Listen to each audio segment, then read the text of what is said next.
Tengo muchos amigos boricuas, hermano. Si supieran las cosas que me han pasado cuando recién llegué a Texas, había una hermana boricua y estábamos llevando las cosas del templo hacia otro lugar y yo tenía mi camioneta, y se la presté y estábamos sacando las cosas y ellos tenían un bebé, ¿no? Tenían un bebé por ahí que andaba dando vueltas.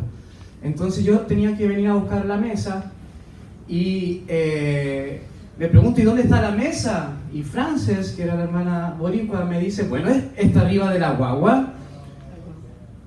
Y yo, ¿qué? ¿La mesa está arriba de la guagua? Sí, está arriba de la guagua. ¿Y cómo permitiste que estuviese arriba de la guagua? No sé, yo se la dejé, la tiré y ahí está arriba de la guagua, me dijo. Bueno, para los chilenos, la guagua son los bebés. Entonces, ¡guau! ¡Está arriba de la guagua! Salí corriendo y dije, ¿dónde está el bebé aquí? No, estaba arriba de la camioneta. Así que ahora estoy aprendiendo muchas cosas. No, gracias Señor. Gracias Señor.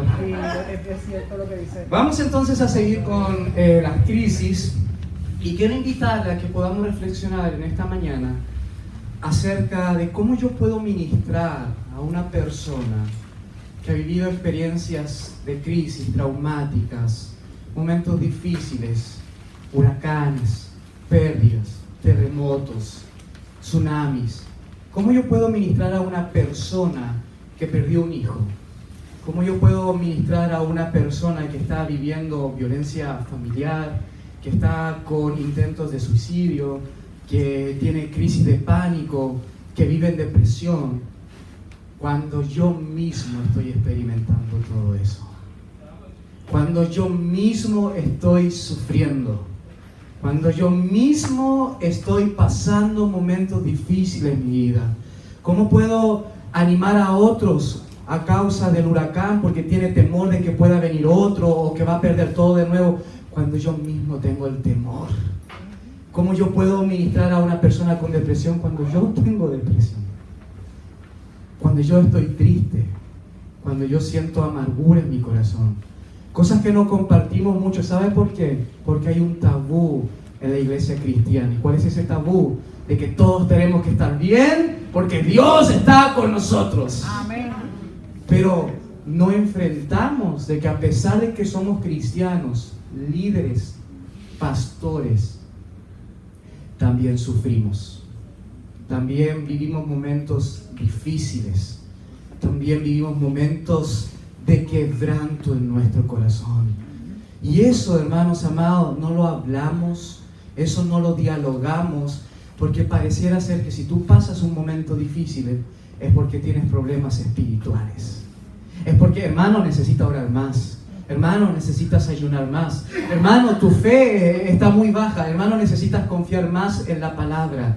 Y nos da vergüenza, así como al abusado le da vergüenza hablar, ¿cierto?, su situación. Al cristiano muchas veces nos da vergüenza, y especialmente a los líderes, yo no sé cuántos líderes de la iglesia hay aquí, especialmente a los pastores, nos da vergüenza decir, ¿sabes qué? Tengo problemas. Las cosas en mi matrimonio no andan bien. Las cosas en mis finanzas no andan bien. ¿Sabes qué? Estoy tan endeudado que no puedo diezmar, no puedo ofrendar.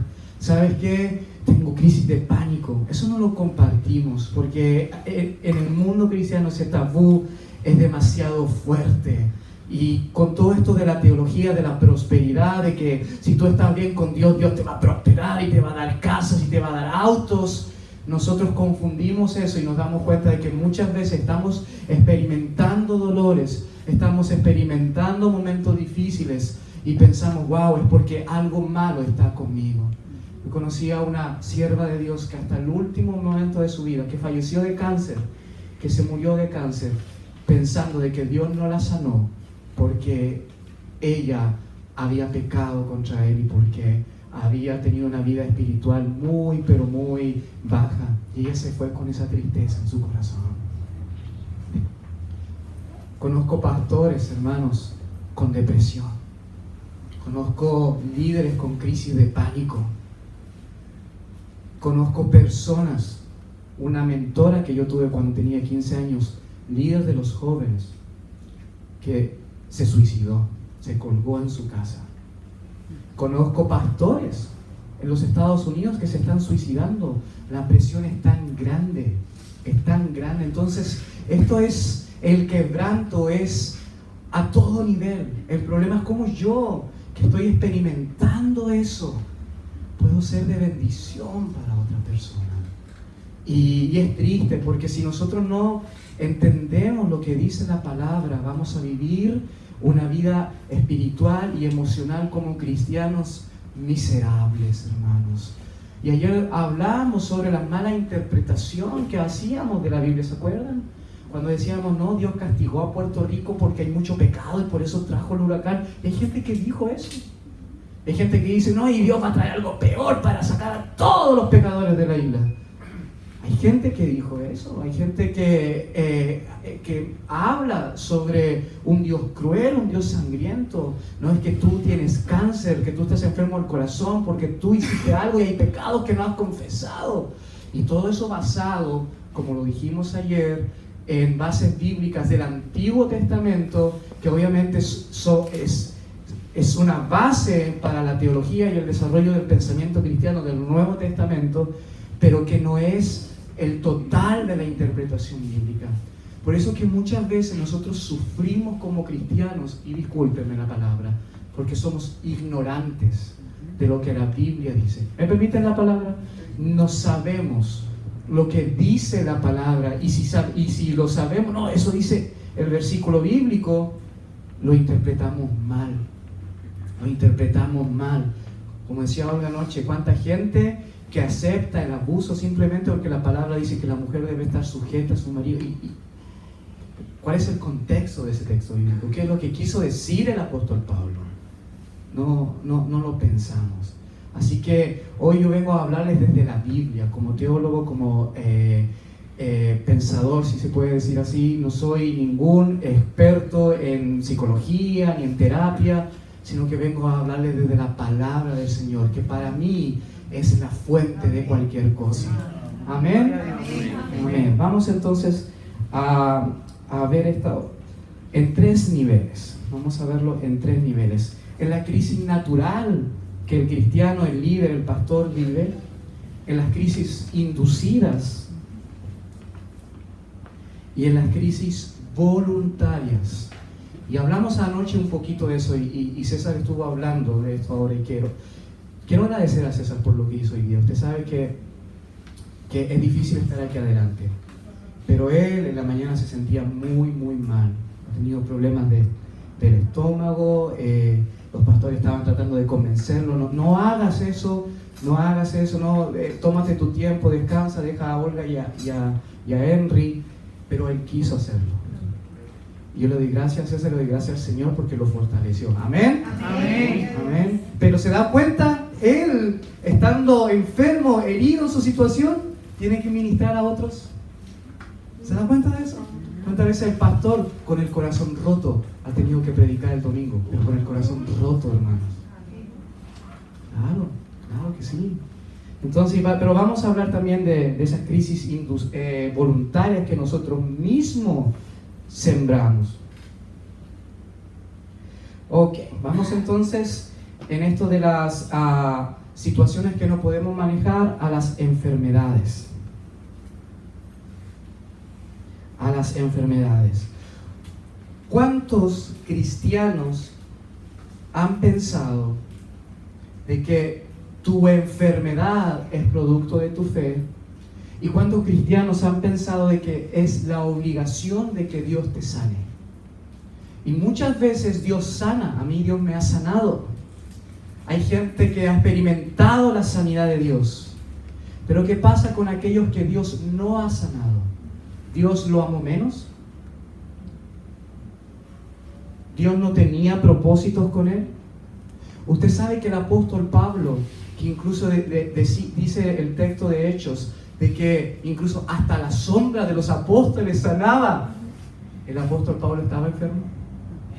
Él que sanaba a otros estaba enfermo. Y 2 de Corintios, vaya 2 de Corintios capítulo 12, verso 9, él le pide a Dios que lo sane. Algunos teólogos piensan de que la enfermedad del apóstol Pablo era de los ojos, y tenía que ver con un encorvamiento también. Era una persona que sufría, que tenía una salud muy, muy débil. Y él le pidió a Dios que lo sanara, que lo sanara. Y dice 2 Corintios 12:9 que Dios le dijo, ¿qué le dijo? Bástate mi gracia, porque mi poder se perfecciona en la debilidad. Dice los versículos siguientes: cuando yo soy débil, entonces soy fuerte. Hermanos, usted como una persona que debe de ministrar a otros, experimenta muchas veces la decadencia de su salud. ¿Usted no cree que Dios es capaz de glorificarse a través de sus enfermedades? ¿O no tiene autoridad para hablar de sanidad porque Dios no lo ha sanado a usted? ¿Qué piensa? Me gustaría que reflexionara. Si usted está enfermo y Dios no lo ha sanado, ¿puede predicarle a otra persona de que Dios puede sanarle? Por supuesto que sí. Dios tiene un propósito con usted, pero Dios también es poderoso para sanar a la otra persona. Amén. Amén. Un amigo allá en el norte de Chile, él tenía un pastor muy experimentado, que amé mucho. Él tenía crisis de pánico, hermano. Imagínense que un pastor tenga crisis de pánico. ¿Quién ha tenido aquí crisis de pánico alguna vez? ¿Sabe lo que es eso? Tenerle miedo a la gente, tener miedo de hacer algo, esa ansiedad, eso de no querer hacer nada. Y él por muchos meses teniendo que predicar, porque si no predicaba, la iglesia obviamente no le daba la ofrenda, su ofrenda mensual, y él tenía hijos que mantener. Muchas veces las iglesias somos inconscientes de eso. Gracias a Dios que la iglesia de ese pastor le dio 3 meses con sueldo pago de descanso, hermanos. Pero muchas veces no somos conscientes de eso. ¿Cuántos de nosotros hemos experimentado la muerte de un ser querido y estamos desilusionados porque tanto tiempo predicamos al Señor y Dios no sanó a la persona? Esta mujer Victoria que hablaba en la mañana, la tía Vicky, usted sabe que fueron pastores pero evangelistas a orar por ella. Dios, levántala. Y uno de los pastores me dijo, ¿sabes qué? Dios no ha escuchado tu oración porque todavía eres un pastor joven, todavía te falta fe. Yo voy a ir a orar por ella. Y Dios no la sanó. Dios no la sanó. Porque muchas veces pensamos y creemos en el Dios que se glorifica en la sanidad, pero no conocemos al Dios que se glorifica en la enfermedad. ¿Quién es más poderoso? ¿Aquel Dios que te sana o aquel Dios que es capaz de darte paz en medio de la enfermedad? ¿Quién es más poderoso? ¿Aquel Dios que te levanta de la cama o aquel que te traerte un consuelo y una paz inmesurable a la familia después de la pérdida? Pero nosotros valoramos, siempre buscamos, ¿cierto?, los milagros. Siempre buscamos los milagros y no nos damos cuenta de que Dios sigue siendo poderoso, sigue siendo real, incluso cuando Él nos sane, hermanos. Sigue siendo poderoso. En la muerte de un ser querido, que hay gente que ha perdido personas amadas.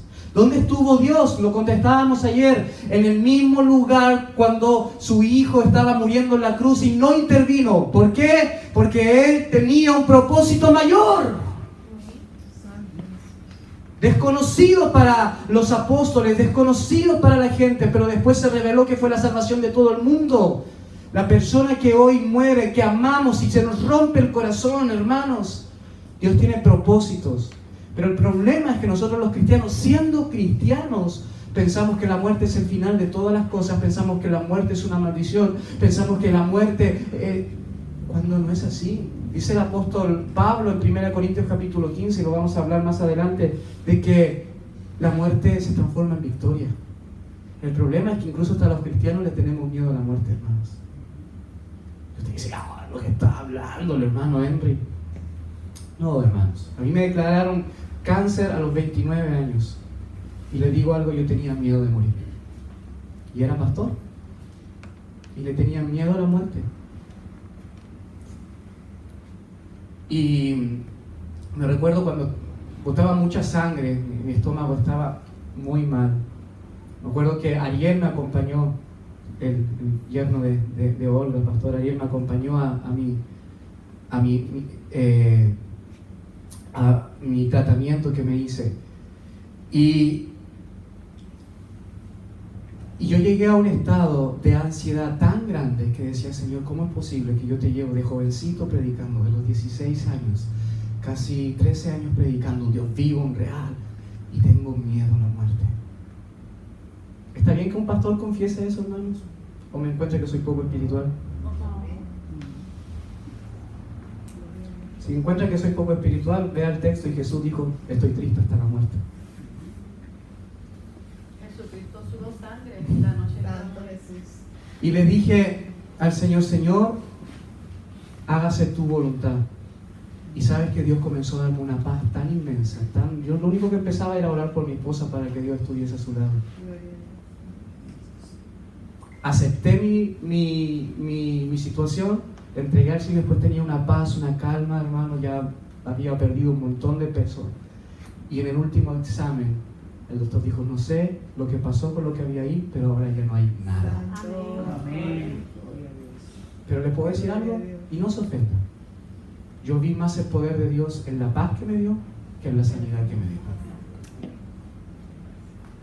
Amén. Amén. Y esas crisis, hermanos, de la naturaleza, ¿cuántos de nosotros en esos golpes de la naturaleza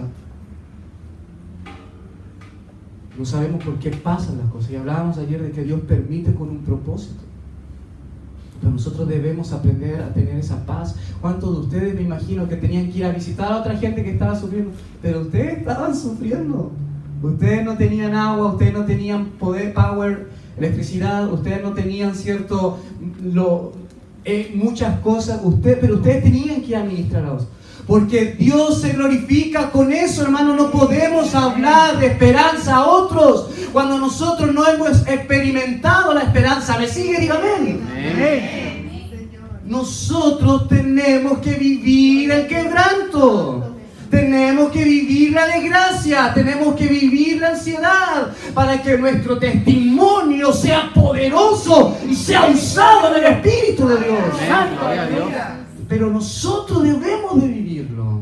Nosotros debemos de pasar eso y pensamos, no, ¿por qué yo? Porque tú un día le dijiste a Dios, Dios usa mi vida como tú quieras. Cuando se lo dijiste, hermano, hiciste un pacto, se firmó en el cielo y Dios te dice, hijo, pero yo quiero usarte, pero todavía no estás preparado. Tú necesitas pasar por momentos de valle, de sombra y de muerte para ver mi mano manifestándose. Santo. Necesitamos experimentar el quebranto. Cuando se acuerda el cántico del Mesías sufriente en Isaías 53, cuando dice, experimentado en quebranto, varón de dolores, pero por sus llagas fuimos sanados. Yo quiero invitarle a que se mire su corazón y las llagas de su corazón, las traiciones que le han hecho, el abandono que ha tenido, el engaño que ha sufrido, todas esas llagas que hay en su corazón. Y yo quiero decirle que esas llagas sanan a los demás. Sanan. ¿Se acuerda de las lágrimas que lloró? ¿Se acuerdan? De las lágrimas que ha llorado en su vida. Esas lágrimas riegan la tierra del dolor del otro para producir árboles con frutos de esperanza. ¿Me sigue?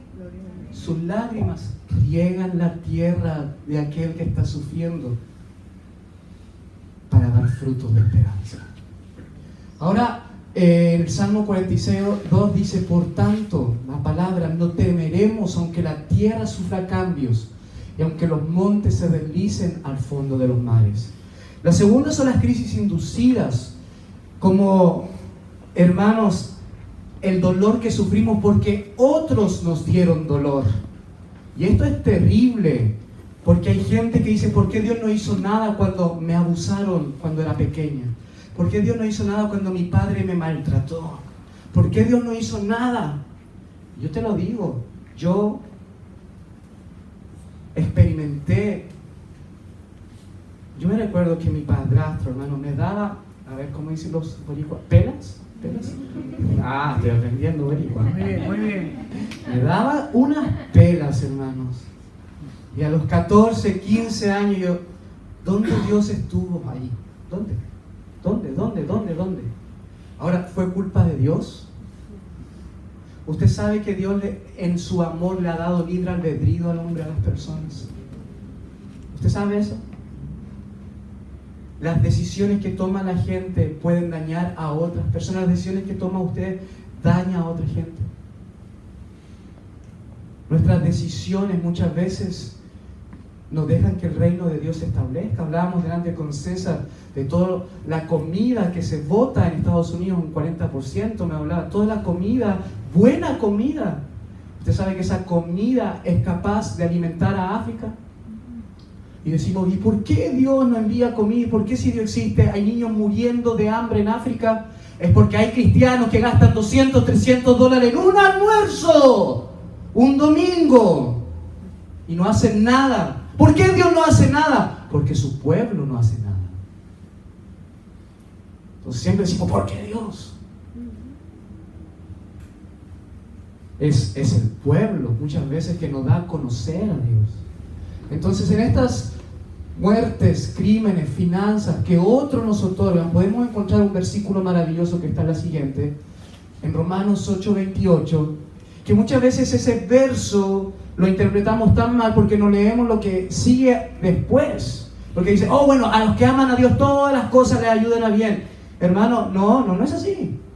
Ay, que Dios manda todas las cosas. Ya dijimos, ya nunca más vamos a decir Dios manda las cosas. Ese es el Dios del Antiguo Testamento. Si quiere quedarse con Él, no sea cristiano, sea judío. ¿Sí? Amén, sea judío. Entonces en el Nuevo Testamento decimos, Dios permite las cosas malas, pero es capaz de transformar eso malo en bendición. Pero a aquellos que dice que viven según el propósito que tiene para ellos. Hermanos, si tú en un punto de tu vida eres capaz de tomar todo tu dolor, todas tus heridas, todo tu quebranto y decirlo, Señor, yo me pongo en tus manos para que tú me uses como tú quieras, el Señor va a usar todo eso para bendición de los demás y para sanar la tierra.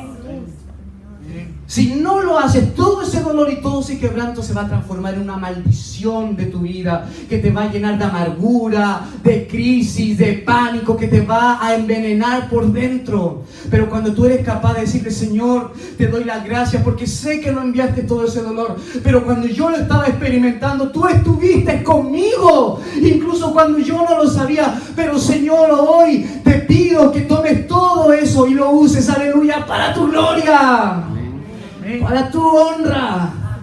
Cuando tú haces eso, eres capaz de que todo en tu vida tenga sentido.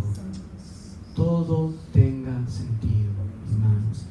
Vamos a hablar sobre aquellas crisis voluntarias, porque es muy importante entender. Esta noche decíamos, Dios, ¿por qué me permites pasar esta prueba? Cuando Dios te dice, oye, esta prueba te la hiciste tú mismo. ¿Cuánta gente que tiene matrimonios, pero hermanos, matrimonios nocivos, dañinos, relaciones tóxicas? Dice, pero Dios me dio este esposo. ¿Dios te dio ese esposo? Tú le preguntaste a Él antes de casarte, Señor, ¿este es el hombre que tú tienes para mí? Porque somos sinvergüenzas, hermanos, ¿sabes? Ni siquiera le preguntamos a Dios y después cuando estamos viviendo los momentos difíciles le echamos la culpa. ¿Qué te parece? ¿Sí, es así o no es así? Claro, Dios, es que ahora estoy con... Dios te dijo que te endeudaras por una casa tan grande que no necesitas. Ahora estás tú y tu esposa con 10 cuartos. Ve allí, disfrútalo. 10 cuartos, tú y tu esposa. Dios no te dijo eso. Pero nosotros mismos, y nosotros los cristianos nos hacemos mucho daño, no nos cuidamos en lo que comemos. Hermano, tú sabes que pecar, un pecado sexual es igual que un pecado muchas veces culinario. tú me dices, pero ¿qué es lo que está diciendo? ¿Cuántos pastores y amigos que yo he conocido con problemas de salud que ya no son capaces de predicar? Hermanos, porque tienen problemas con la sal, tienen problemas de diabetes, amigos, pastores que se le han tenido que cortar los brazos. ¿Eso Dios, la prueba que Dios te mandó? No, tú no fuiste. Hablamos de mayordomía de las finanzas, pero ¿cuánto hablamos de mayordomía de nuestro cuerpo? Mayordomía de nuestro cuerpo. ¿Y cuánta gente que no puede hacer la obra de Dios porque ellos mismos se han enfermado a sí mismos? Ellos mismos no han sido buenos mayordomos con su cuerpo. Y le echamos la culpa a Dios. Le echamos la culpa a Dios de nuestro fracaso, de nuestra separación. De Dios, ¿por qué no estuviste conmigo en mi matrimonio? ¿Por qué? Hermanos. Y aquí hablábamos con el pastor Molina un par de meses antes de venir, decíamos que muchas veces nuestras crisis tienen que ver con nuestro pecado, y es así.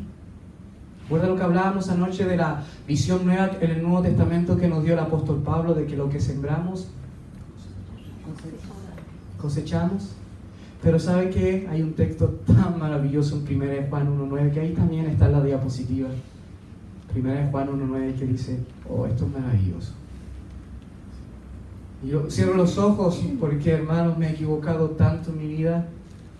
Y cierro los ojos porque he experimentado esto cuando dice, si confesamos nuestros pecados, Él es fiel y justo para perdonar nuestros pecados y para limpiarnos de toda maldad. ¿Alguien dice amén a eso? Amén.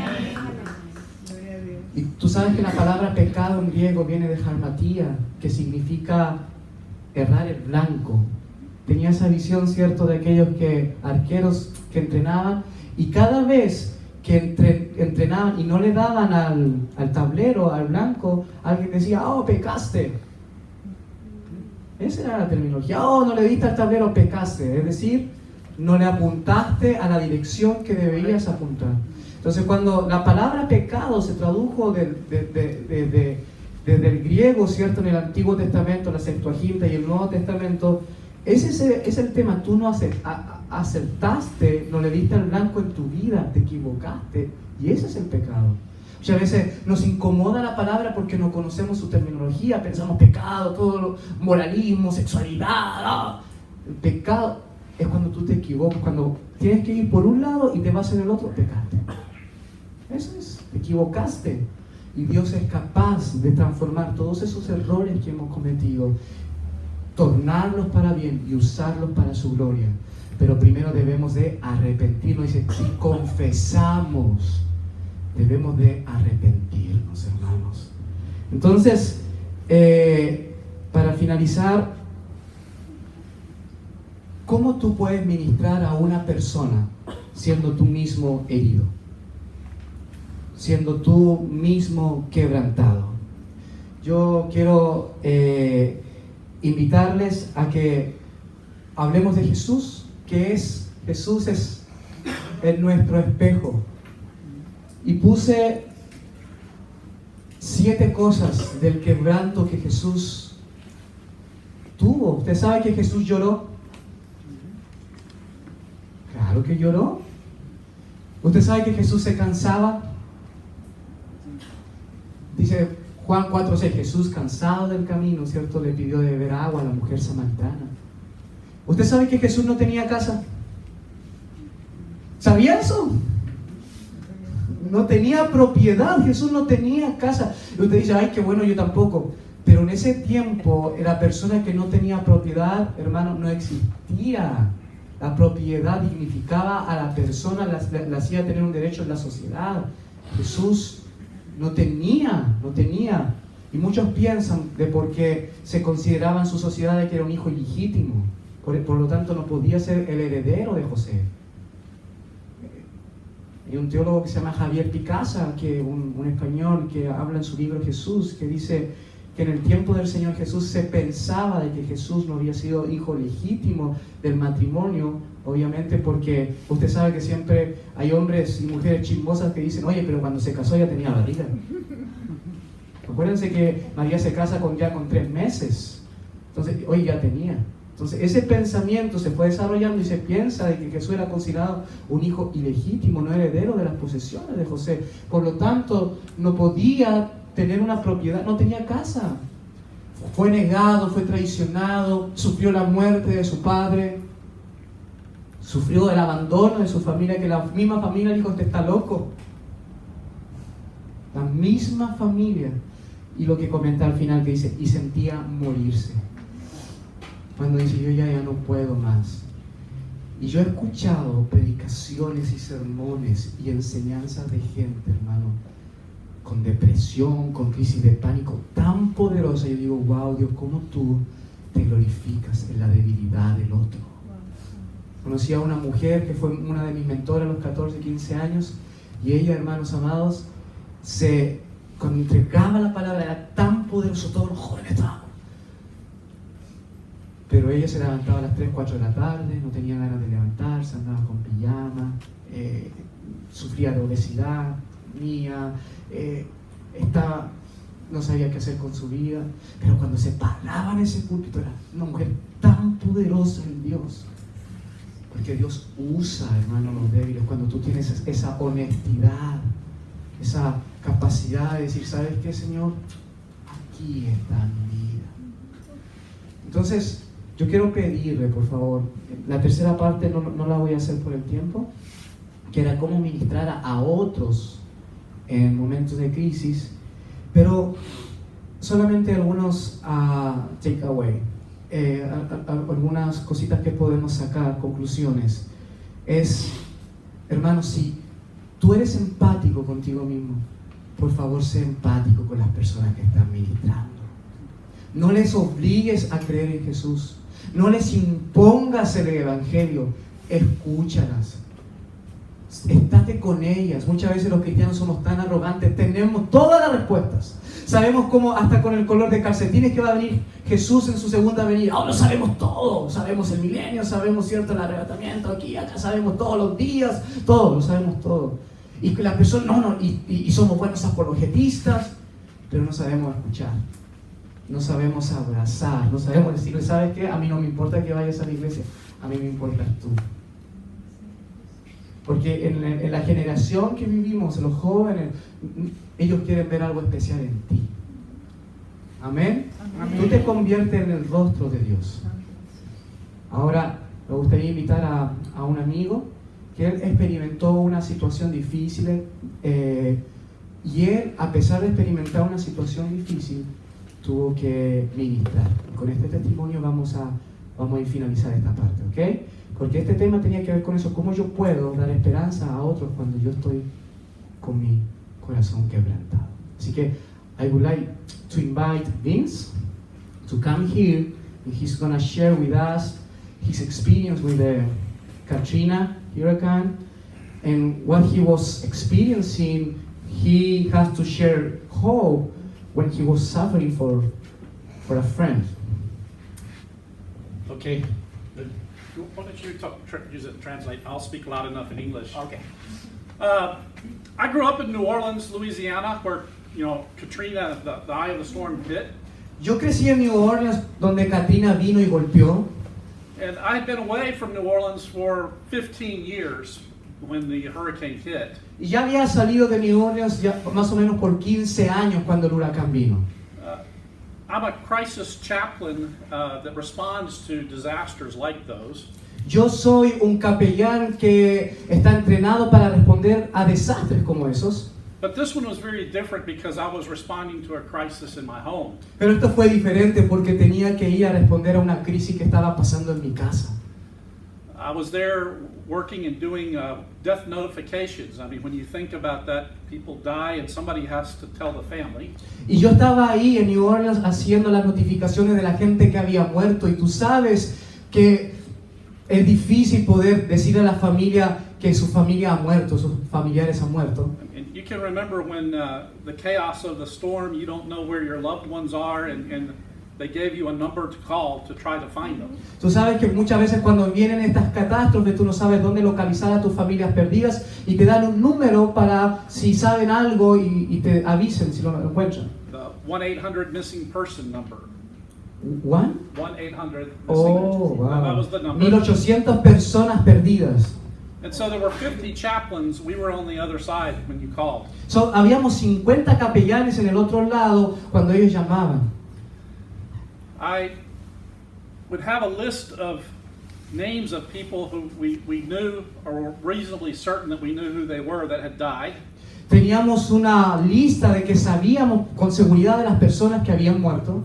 So when someone called me to say, I'm missing my father and his name is James Rollins, Entonces, cuando una persona llamaba para decir que había perdido a su padre, I had a list and I would run down the list and see if maybe we knew where he was. y yo tenía esa lista de las personas que habíamos encontrado para ver si estaba o no estaba. And it was very difficult when you would see the name, like James Rollins. This man named Vincent Rollins called and was looking for his father, James. Y fue muy difícil para mí ver este nombre, James Rowland, cuando su padre llamó y buscando por James. Because until the family could come in and positively identify the remains, we could not tell him that we thought his father was dead. Nosotros no podemos decirle que encontramos a su familiar muerto. Ellos tienen que venir, ¿cierto? Y reconocer el cuerpo. I had done 50, 60 calls when Vincent Rollins called me. Había hecho 50, 60 llamadas cuando Vincent me había llamado. Vincent and I were in high school together. Vincent y yo estuvimos en la high school juntos. He calls and I hear his name, Vincent, and I go, oh, Vince, you remember? There were only 2 Vinces in my whole high school, so we knew each other. Entonces recordé cuando él me llamó, Vince, sí, me acuerdo de él porque solamente habíamos 2 Vince en la high school. Nos conocíamos el uno al otro. I go down the list and there's his father's name. Ahí vi la lista y vi al nombre de su padre. I can't tell him what we think we know. Yo no podía decirle a él lo que pensaba porque estaba en la lista. And inside me, remember, I was seeing my whole city underwater, all my memories from my childhood. You know that kind of loss. Everything was changed. Y recuerda que yo había visto que mi ciudad estaba bajo las aguas, todo lo que yo había experimentado de niño y todo eso estaba en mi mente. And he calls me, and immediately God tells me this in my heart. Él me llama e inmediatamente Dios me dijo esto en mi corazón. Remember, lots of people were asking, why did God let this storm? Why God, over and over. Y recuerda que mucha gente decía, ¿por qué Dios permitió esta tormenta? ¿Por qué Dios? ¿Por qué Dios? But God told me in my heart, see, on Vincent's worst day of his life, when he's going to find out his father's dead, he had a friend on the other end of the phone that he grew up with. And he said, see, I know Vincent is there. Y Dios puso en mi corazón de que Dios me puso ahí porque cuando Vince, mi amigo, llamara, él iba a encontrar una persona amigable, una persona que conocía, que le iba a decir que su padre estaba en la lista. See, the question isn't why God, it's where is God, and he is there. Entonces la pregunta no es por qué Dios, sino dónde está Dios allí. He is always there. Y Dios siempre está allí. He allowed his son to suffer and die on the cross, as you just heard. Él permitió que su hijo muriera y sufriera en la cruz. And Jesus made us this promise in the Great Commission. Y Jesús nos hizo esta promesa en su gran comisión. He said, and lo, I am with you always until the very ends of the earth. Yo estoy con ustedes siempre hasta el fin de la tierra. So when we said, can we trust God because of these bad things that happen? Entonces cuando decimos podemos confiar en Dios cuando estas cosas malas suceden, We can trust him more because he is with us in the middle of the bad things. that happen. podemos confiar más porque Dios está en medio de la tormenta con nosotros. He promised he will never leave us or forsake us. Él prometió que nunca nos dejaría o abandonaría. So for those of us that know that, when we go out into the community, Entonces para aquellos que ya sabemos eso y vamos afuera a la comunidad, we can have a peace that passes all understanding because he's with us in our heart. y podemos nosotros compartir y hablar de esa paz porque la hemos experimentado en nuestro corazón. What I've learned in ministering in these times of crisis Lo que he aprendido ministrando en estos tiempos de crisis is that we get to be the presence of Jesus in the crisis. que nosotros tenemos que ser la presencia de Jesús en medio de la crisis. When we go into the community that's anxious and afraid and angry, Y cuando vamos dentro de la comunidad y hay ansiedad, y hay miedo, y hay enojo, we get to be the person that has peace. nosotros podemos ser esa persona de la paz. And we don't have to be anxious like everyone else. Y no tenemos que tener esa ansiedad como todos los demás. The whole heart of being a crisis minister El corazón entero de ser un ministro de la crisis is to be the non-anxious, non-fearful person. es no ser una persona con ansiedad ni con miedo. And that brings a calm and peace to everyone else when they Yes. see that we're not afraid. Y eso trae paz a las personas cuando ellos ven en nosotros que no tenemos temor. I've never forgotten Vincent on the phone. Nunca voy a olvidar a Vince en el teléfono. And that God loves him so much that on that day, the worst day of his life to live, he had a friend answer the phone. Que Dios permitió que él, en la peor muerte que tuvo en su vida, que fue la de su padre, tuviera un amigo en el teléfono y decirle esto. And the real friend we have on the other end of the phone in every crisis is Jesus. Y el único amigo que nosotros tenemos en el otro lado del teléfono en nuestras crisis es Jesús. Amen. Amén. Amén. Amén. Hermano, yo pedí si me ayudas con la guitarra y puedes tocar una melodía. Siento del Espíritu tener una oración, hermanos. Amén. Vamos a orar y vamos a ministrar el corazón. Porque ¿cuántos de ustedes tuvieron que hablar de paz cuando en su corazón estaba devastado? ¿Cuántos de ustedes tienen que hablar de esperanza cuando ustedes están sufriendo? ¿Cuántos de ustedes tienen que hablar de amor cuando ustedes no se sienten amados? Cuando tienen que hablar de salvación cuando tienen dudas en su corazón. Tanto nosotros tenemos que hablar de que Dios sana, Dios puede sanarte. Cuando Él nos sanó a un ser querido que se nos fue y está hoy en el cielo con Dios. ¿Cuántos de nosotros tenemos que ministrar a personas cuando nosotros estamos sufriendo? Y es por eso que Dios en esta hora, Él quiere tocar tu corazón y quiere sanarte y quiere decir lo que dijo Vince. Dice que en medio de la crisis de los demás, tus heridas, tus quebrantos se transforman en semillas de esperanza para las demás personas. Amén. Amén.